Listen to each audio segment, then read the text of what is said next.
You're listening to the Empowered Divorce Podcast, where you practice being the chooser in your life again, one day at a time. Thanks for joining me.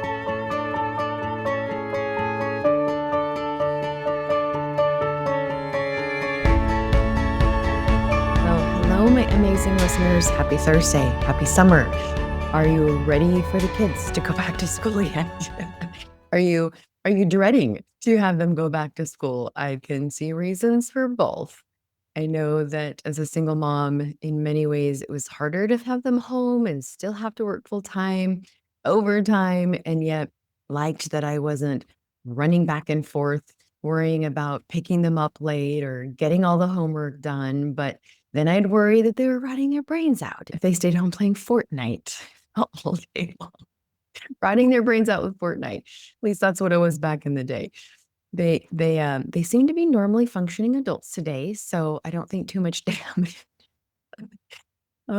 Actually, it's some of their favorite memories when they talk about being home and having mom gone. And I remember buying some kind of educational workbook that they had to do certain pages out of and chores around the house, and then they could rot their brains out. And anyways, they still joke how that was their favorite time. Either way, happy summer. And we are continuing our summer song series for July, and I have a couple more songs to share today. I am assuming that these are not new to some of you. In fact, her whole entire album is probably one of my favorites. And I know that a lot of her songs do resonate with a lot of you, but I hope to share some additional insights with the message that I personally take away from her lyrics. So Kelly Clarkson seems to have gone through some tough times and experienced a lot of crap. And I don't know what it is about someone who is really well known going through similar experiences, but it just feels like, oh, okay, well, if she's susceptible to being treated this way, then maybe I'm not so bad, or maybe I'm not so weak, or maybe I'm not so stupid, or whatever it is, we self-judge, right? And even though I really don't view or obsess over famous people, her music feels pretty spot on and relatable. So the two songs that I chose, and good grief, it was a toss-up. I love all of her music, but the songs Did You Know and then the song Me are the two songs that I'm choosing today because the message I want to offer here and the experience I want to validate is that in our previous relationships, this idea that you really didn't know me and I'm finally starting to know myself. In a healthy primary relationship, it is normal, healthy, okay, even, and not too much to be seen, to be known, and to matter. It's what secure attachment is all about. In that adult primary relationship, there are a few really important, beautiful pillars to which secure attachment is based upon. That emotional attunement. Do you see me and hold space for my emotions? Responsiveness. Do you care about what I feel and need and respond? Ask, support. Consistency. Can I count on you being there? Are the times that you're not just one-offs? And makes sense, why not? Consistency matters. And safety. Can I be my full self with you, emotions, needs, flaws, and not be punished for it? When these elements are missing, especially over time, our nervous system interprets it as a form of emotional abandonment. And if there's also been betrayal, abuse in that relationship, it doesn't just feel like abandonment, it feels like erasure. For many of you, your pain was minimized, it was dismissed. Your needs were labeled as too much. Boundaries were crossed, and your intuition was invalidated or you were gaslit. This attachment wounding, layered with betrayal, your nervous system collapses around the belief, I don't matter, I'm not worth knowing, and I have to maybe disappear in order to be loved. When secure attachment is present, what it should feel like, what it does feel like, is that you speak and someone listens and they are actually interested and they remember. There's questions that seek to understand. They bring it up at a later date and check in and see how you're doing with that. When you express your emotion, it's held, not fixed or redirected or weaponized and used against you. You have needs and they are honored. They're listened to. You can share them and not feel dumb. And again, not used against you. You can fully be you, messy, complex, whole, and you're not punished, ignored, or shamed for it. Being seen in your relationship is not a luxury. It is a psychological requirement for secure connection. Without it, your nervous system stays in survival mode. No wonder why it's exhausting. When I heard this song and listened to the lyrics, it resonated with my own experience.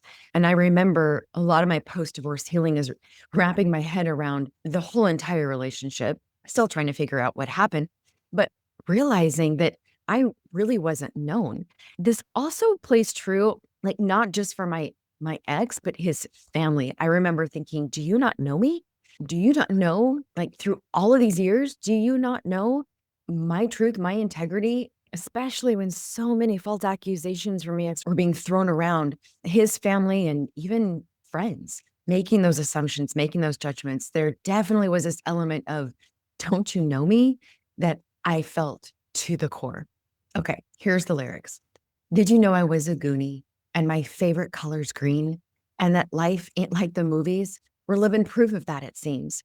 Did you know I danced with Swayze every night when I was 10? And while the girls all flocked to boy bands, Jagged Little Pill was my jam. Did you know that control is a disease? You say you see it now.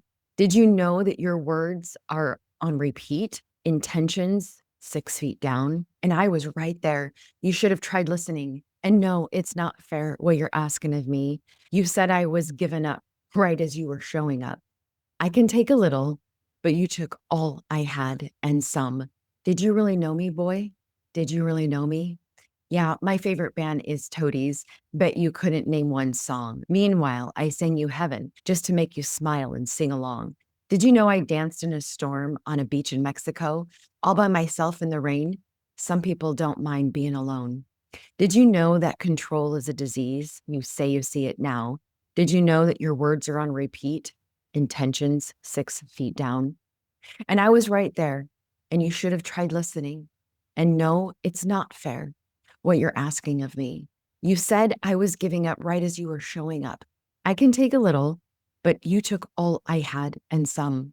Did you really know me, boy? Did you really know me? Like the vinyl skipping round, love became a broken sound. Candles slowly burning now. No reason to stick around. Did you really know me, boy? Did you know I loved you so? Wish you believed me then. I never wanted to go, but I deserve more than a ring on my hand. You said I was giving up right as you were showing up. I can take a little, but you took all I had and some. Did you really know me? Did you really know me?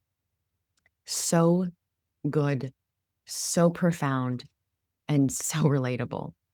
The ache of not being seen, the ache of believing all the ways that you showed up and gave and loved and believed that they were too. The line in there that says your words are on repeat, but your intentions are 6 feet down. That is such a poetic way to describe what I believe so many of you experience, where you just kept listening to the words and hanging on to the words of I love you, the words that I'm not, the words that I'll try, I'll do better, I'll never do it again. And yet the intention, the action behind all of those words were absolutely buried 6 feet deep. We're not in alignment. When I say feet don't match the words, this is what I mean. She just says it, of course, in such a beautiful, poetic way. The way that she validates how control is a disease. And even though he says, I see it now, again, words on repeat, but intentions don't match. I love the stanza where she says, I was right there and you should have tried listening. It's not fair what you're asking of me. And then you said I was giving up right as you were showing up. So all of these years, we gave, we showed up, we fought, we tried, we begged, we pleaded. Right when they act like they're showing up because you're on your way out, then they flip that narrative around and you're the one that's leaving. You're the one that's giving up. You're the one that's choosing this. And now again, they're seemingly coming across as I want to try, I want to make this work, or I've been here all along, whatever that looks like. The way that she describes it with her words resonate so deeply to, I know, my own experience. I love how throughout the song, she points out all of these little experiences and little things that she likes, songs, music, dancing, parts of her that is clear he never knew. perhaps never wanted to know. I can relate in that there's these parts of myself that I feel like I wanted to be seen and known around, and even parts of myself that I feel like I had to hide, had to suppress, or couldn't show because for so many years I would, and it just wasn't seen. That very last line, candles slowly burning down, no reason to stick around. That experience where you slowly start to see the flame die out and there's no wick left to keep lighting over and over and over. Being known again is not just a romantic concept, it is emotionally necessary. Without it, that relationship becomes one sided, which leads to the next song, which is why I chose her song, Me.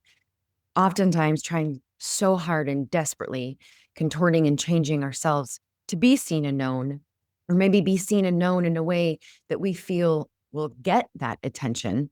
We may have lost ourselves. We may have forgotten who we are. Part of this journey, part of reclamation is reclaiming you back. So the words to this song, I feel like really go beautifully in conjunction. She says, buried myself into somebody else, shut out some parts of me, did so casually. I guess I needed that to be able to step back. I lived my life without me. I never allowed me to. Too much I've had to live for, put my life on hold for. I'm always pleasing someone. Honestly, now I'm done. I don't need somebody to hold me, don't need somebody to love me, don't need somebody to pick these pieces up. I put together my broken. Let go of the pain I've been holding. Don't need to need somebody when I've got me. Loved you so much. Took an army to pull me away. But now on the other side, I remembered I could fly. I told you I wanted you, but you needed me to need you. Your insecurity was the death of you and me. Too many times you questioned what were my intentions. I never gave you reasons. You're the one with secrets. I don't need somebody to hold me, don't need somebody to love me, don't need somebody to pick these pieces up. I put together my broken. Let go of the pain I've been holding. Don't need to need somebody when I've got me, when I've got me. I bet you feel the absence of my love every night. There's no one else. You're the reason I said goodbye. Because I don't need somebody else to scold me. Don't need somebody else that hurts me. Don't need somebody else who feels weak standing next to me. I put together my broken. Let go of your hand I've been holding. Don't need to need somebody when I've got me. Yeah, when I've got me. Oh my gosh, right? I love how perfectly these two songs complement each other with this message of not being seen in that relationship. And your post traumatic growth healing is you seeing you, you loving you validating you. Honestly, every single one of these lyric stanzas are so relatable, so poetic, so beautiful, and so validating to my experience. And I think many of yours right out of the gate. Just this idea, an acknowledgement of burying ourselves into somebody else, shutting out parts of us, and how slowly and casually that happens. Believing again that, which this is our nervous system at work, trying everything to stay safe, to stay connected. Attachment is real, and how we learned to adjust ourselves in order to stay attached happens very slowly. When she says, I guess I needed that, needed that awakening, that experience of trauma to be able to step back and see, oh, this is what's happening. I've lived my life without me. I never allowed me to live. I put my life on hold, always pleasing somebody else, getting to this point where it's just been too much. You can't, you're done. And the whole course of not needing somebody to love, to hold, to pick up the pieces, to put together the broken, really being able to let go of the pain and being able to do that because we have ourself, because we truly are capable and have everything inside of us to be able to pick those pieces up and do that. And how sometimes we want to jump into another relationship looking for someone else to put those pieces back together for us. I don't think this line invalidates the desire, the need for connection. It's just in a healthy way. And when you put you first and believe that you've got your own back, then you can create a completely different connection when and if you do move on. this stanza where she says, "Loved you so much, took an army to pull me away. But now on the other side, I'm remembering I can fly." Oh my gosh, yes, yes, yes. That should I stay or should I go space? How many of you lived in that for years, if not longer, and how it really felt like an army that was trying to pull you out of denial, pull you out of rationalization and minimization and fear. But when you do get on the other side and you remember you turn to you start to find you again. That remembering, that reclamation of being able to fly, to soar, to create, to live is true freedom. She says, "I told you I wanted you, but you needed me to need you. Your insecurity was the death of you and me." Oh my gosh. Again, so validating. When we wanted to be in a relationship with someone, but they needed us to be in a relationship with them because of their own shame, insecurities, and emotional immaturity, and how truly, because of their insecurity, because of their inability to see into themselves, really was the death of the relationship. Which is why she validated in a few paragraphs down, like, "There's no one else. I didn't leave because of somebody else. You're the reason I said goodbye." Recognizing that we don't need to be in a relationship with someone that scolds us, that tells us what to do, that tries to control, manipulate, darvo, blame, gaslight. We don't need to be in a relationship where we're being hurt constantly. We don't need to be in a relationship where somebody else is so insecure that they need us to shrink inside ourselves in order to make them feel more masculine, enough, or worthy. Oftentimes, we want so desperately to have these really good, healthy things in a relationship. And then after divorce, we look for it. But we are looking once again externally and not internally. And that internal work and learning, perhaps for the first time, to really see you, hear you, know you, and love you is the work that truly builds long-lasting, secure attachment. You did not choose betrayal, but you can choose the growth. And that choice changes everything. Her line of, "I put together my broken and let go of the pain I've been holding. Don't need to need somebody when I've got me." I think this is an agency moment, the rising, not in a "you go girl" kind of cliche way, but in the most tender, powerful way possible. I've had myself all along. I just forgot. You've taught others how to love, but maybe never turned that same effort inward. What parts of you did you have to bury in order to make that relationship work? It is so important to be able to identify and bring those parts back to life. What do you now realize you needed all along? What were you maybe not allowed to have in that previous relationship? Identify what those needs are and start meeting those needs yourself.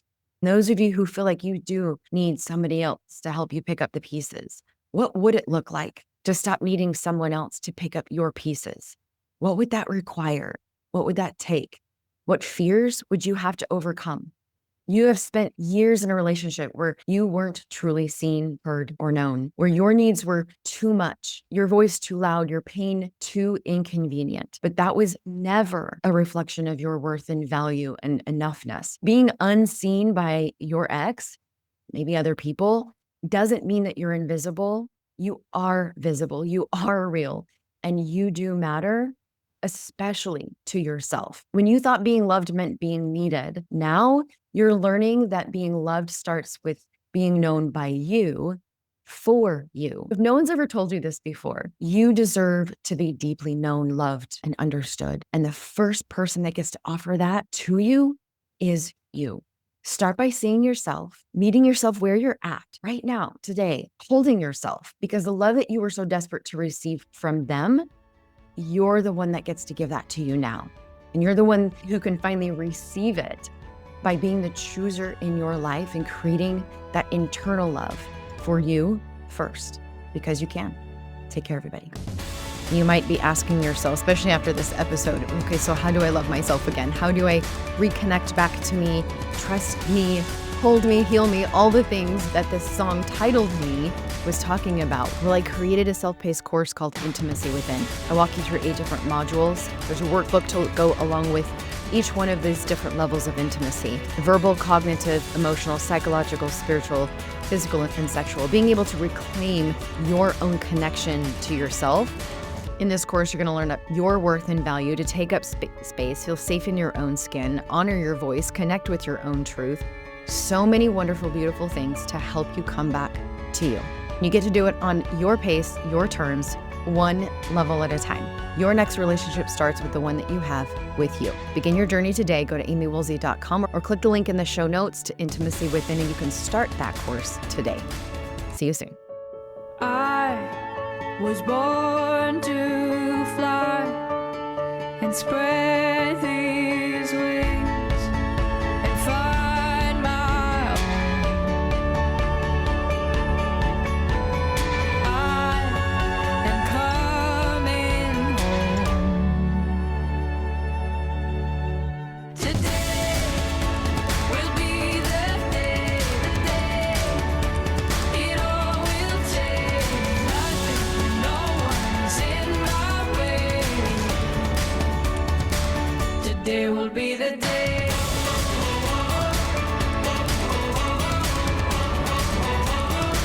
Today will be the day.